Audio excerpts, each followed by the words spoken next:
नमस्कार दोस्तों, स्वागत है आप सभी लोगों का हमारे study YouTube channel ITI knowledge में। आज हम डिस्कस करेंगे पॉलीगॉन्स में हेप्टागोन बनाने के लिए, और हेप्टागोन बनाने के लिए डिफरेंट टाइप्स ऑफ मेथड्स में आज हम बात करेंगे सेमी सर्किल मेथड की, कि सेमी सर्किल मेथड की सहायता से किसी भी पॉलीगॉन्स को किस तरीके से बनाया जा सकता है। किसी भी पॉलीगॉन्स में हम देखेंगे आज हेप्टागोन को, कि हेप्टागोन को किस तरीके से बनाते हैं। तो चलिए दोस्तों देखते हैं अपन। यहाँ पर क्वेश्चन हमारा लिखा हुआ है कि construct a heptagon of side 30 mm by semi circle method. तो यहाँ पर हमको जो है तीन चीज़ें ही मुख्य ध्यान रखनी पड़ती हैं किसी भी पॉलीगॉन को बनाने के लिए, कि उसकी भुजा की माप कितनी दी हुई है। तो यहाँ पर हमारे लिए भुजा की माप दी हुई है, साइड हमारी दी हुई है 30 mm। दूसरी चीज़ हमको क्या देखना है कि हमको किस मेथड की सहायता से बनाना है। तो हमको इसको सेमी सर्किल मेथड की सहायता से बनाना है। इसके पहले वाले वीडियो में हमने जनरल मेथड देखा था, जिसकी सहायता से हमने हेक्सागोन को बनाया हुआ था, और साथ में हमको ये देखना है कि क्या बनाना है, हमको हेप्टागोन बनाना है। तो यहाँ पर हेप्टागोन बनाना है मतलब कि हमको ये ध्यान रखना है माइंड में कि हेप्टागोन में सात भुजाएं होती हैं, अर्थात हेप्टागोन बनेगा मतलब कि जिसमें 7 भुजाएं होंगी। तो ये तीन चीज़ें ही हमको किसी भी पॉलीगॉन को क्वेश्चन आता है तो उसमें हमको ध्यान रखना पड़ता है कि कौन सी डायग्राम को बनाना है, उसकी साइड कितनी दी हुई है और किस मेथड का इस्तेमाल करके हमको बनाना है। तो जैसे कि हम देख रहे हैं यहाँ पे हमारे लिए है कौन सी मेथड, सेमी सर्किल मेथड। तो सेमी सर्किल मेथड में जैसे कि इसका नाम है, यहाँ पर हम देखते हैं कि सेमी सर्किल लिखा हुआ है। सेमी सर्किल मतलब कि हमको एक सेमी सर्किल बनाना होगा। दूसरी चीज़ हमको यहाँ पे इसकी भुजा की माप दी हुई है 30 mm, यानी कि साइड हमारा 30 mm है। तो हम क्या कर लेते हैं हम क्या कर लेते हैं सबसे पहले कि हम 30 mm साइड का एक लाइन ड्रॉ कर लेते हैं AB। 30 mm साइड की हम एक लाइन ड्रॉ कर लेते हैं AB कुछ इस तरीके से, और इसका हम नाम दे देते हैं A एंड B।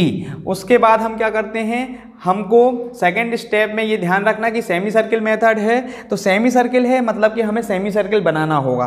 तो हम क्या करते हैं, ये जो हमारी AB लाइन है जो कि कितने 30 mm की है, यहाँ पर हम परकाल की नोक रखेंगे A पर और B तक की दूरी लेंगे, और B तक की दूरी लेके एक हम क्या कर देंगे, सेमी सर्किल कुछ इस तरीके से ड्रॉ कर देंगे, जैसा कि चित्र में हमारे लिए ड्रॉ है। और सेमी सर्किल ड्रॉ करने के बाद में इस वाली लाइन को लाइट पेंसिल का इस्तेमाल करके हम आगे बढ़ा देंगे।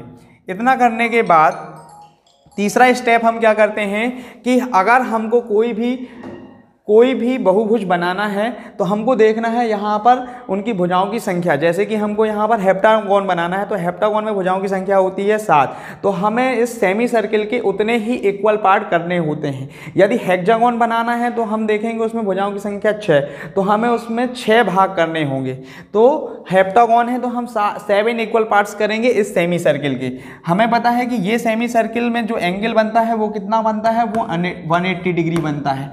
तो 180 डिग्री के हमको अगर 7 इक्वल पार्ट्स करने हैं तो हम क्या करेंगे, इसको 7 से डिवाइड कर देंगे, जाएगा 25.7 डिग्री, यानी कि एक जो भाग होगा हमारा 25.7 डिग्री का होगा। तो हम यहाँ पर रखेंगे इस चांदा, और चांदा रख करके हम यहाँ पर एक एंगल ले लेंगे 25.7 डिग्री का, और इस 25.7 डिग्री से यहाँ पर एक चाप लगा देंगे। अब हमें चाहिए हैं इसी प्रकार के 6 चाप और। तो हम क्या करेंगे, परकाल की सहायता से इस दूरी को नाप लेंगे। इस दूरी को हम राउटर में ले करके और यहाँ पर रख के कुछ ऐसे हम ये चाप लगा देंगे। तो हमको जो है इसके 7 इक्वल पार्ट्स हो जाएंगे। अब 7 इक्वल पार्ट्स होने के बाद हम क्या करते हैं दोस्तों, इनकी नंबरिंग कर देते हैं। जैसे कि ये है 1, ये है 2, ये है 3, ये है 4, और ये है 5, और ये है 6। इसके बाद हम क्या करते हैं, A से हमेशा ध्यान रखना है सेमी सर्किल मेथड में कि कोई भी हमको पॉलीगॉन बनाना हो, हेक्सागोन हो, हेप्टागोन हो, ऑक्टागोन हो, हमको A से 2 को ही मिलाना पड़ता है। तो हम यहाँ से A से 2 को क्या कर देते हैं, लाइन के द्वारा हम मिला देते हैं। इसके बाद हम क्या कर देते हैं, बाइसेक्टिंग का काम करते हैं। तो हम क्या करते हैं, AB लाइन को और ये हमारी A2 लाइन को हम बाइसेक्ट करते हैं। बाइसेक्ट करने के लिए हम क्या करते हैं, परकाल में आधे से अधिक दूरी भरते हैं और ऊपर नीचे आर्क लगाते हैं इस तरीके से, और हम एक लाइन के द्वारा इसको मिला देते हैं। तो ये हमारा बाइसेक्ट हो जाता है। दूसरा चीज़, हम फिर A2 लाइन को बाइसेक्ट करेंगे तो यहाँ पे भी ऊपर नीचे आधे से अधिक दूरी लेके इस तरीके से कुछ बाइसेक्ट कर देंगे और इसको हम एक लाइन के द्वारा ऐसे मिला देंगे। जब हम ये लाइन के द्वारा मिला देते हैं AB लाइन को और A2 के बाइसेक्टिंग लाइन को, तो यहाँ पर इन दोनों का एक कटान बिंदु मिलता है जिसका हम नाम दे देते हैं O। अब इस O वाले पॉइंट से A तक की दूरी लेकर के हम एक सर्किल बना देते हैं कुछ इस तरीके से। ये हमारा O से A तक की दूरी लेकर के एक सर्किल हमने यहाँ पर ऐसे बना लेना है जो कि B से होकर जाता है। तो ये B से होकर के ये जा रहा है। तो इस तरीके से हमारा सर्किल बनाने के लिए हम O से A तक की दूरी लेते हैं और सर्किल बना लेते हैं।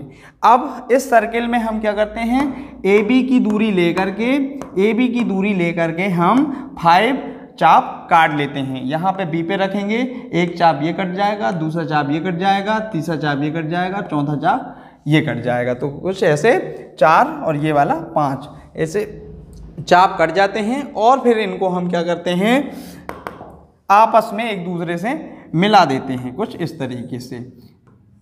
इस तरीके से इनको आपस में हम मिला देते हैं और इस लाइन को हम कर देते हैं डार्क। तो ये हमारा हेप्टागोन बन करके तैयार हो जाता है। तो ये थोड़ी सिंपल से स्टेप हैं जिस सेमी सर्किल बनाने के लिए। तो इस तरीके से हम सेमी सर्किल मेथड की सहायता से हेप्टागोन को बना सकते हैं।